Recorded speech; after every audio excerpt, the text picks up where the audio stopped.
Tukums, Lielā iela. Viena no galvenajām un arī senākajām pilsētas ielām, kas agrāk laikā no 1935. līdz 40. gadam saukta Zigfrīda Annas Mejerovica vārdā. Godinot šī izcilā valstsvīra piemiņu un apliecinot lepnumu par mūsu pirmā ārlietu ministra saikni ar Tukumu pilsētu un novadu, Latvijas 100-gadi sagaidot, šeit tiks atklāta Zigfrīdam Annam Mejerovicam veltīts piemineklis. Tas atradīsies skvērā, pie kura Lielā iela sastopas ar Jauno ielu. Šai vietai ir simboliska nozīme. Tā atrodas pašā pilsētas sirdī, vecpilsētā, netālu no Brīvības laukuma un skolas, kurā mācījies Mejerovics. Vietā, kur šodien plešas skvērs 19. un 20. gadsimta mijā slējies Gustavam Jakobsonam piederošs nams.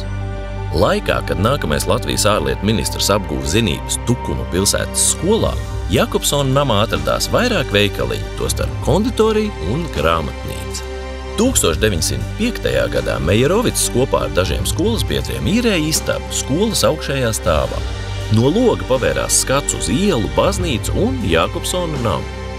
Ejot pa Jauno ielu gar katoļu baznīcu, var nonākt Harmonijas ielā, kur savulaik dzīvoja divi Mejerovica skolotāji – latvieši Friedrichs Jansons un Andrejs Zvaigzne, kas lielā mērā ietekmējuši viņu politisko uzskatu attīstību. Pirmos skolas gadus Mejerovics dzīvoja Pansijā, pie skolotāja Jansona. Ceļā no Pansijas uz skolu vai no skolas pie franču valodas privātskolotāja, Mejerovicam allaž sanācis iet gar grāmatu veikalu. Zināms, ka viņš bijis viens no labākajiem audzēkņiem skolā, aktīvi interesējies par sabiedriskiem un politiskiem jautājumiem, kā arī daudz lasījis. Pieminekļa izveide paredz arī visa skvēra rekonstrukciju un labiekārtošanu. Un šīs iniciatīvas mērķis ir atstāt paliekošu vērtību Tukuma pilsētai un visai Latvijai.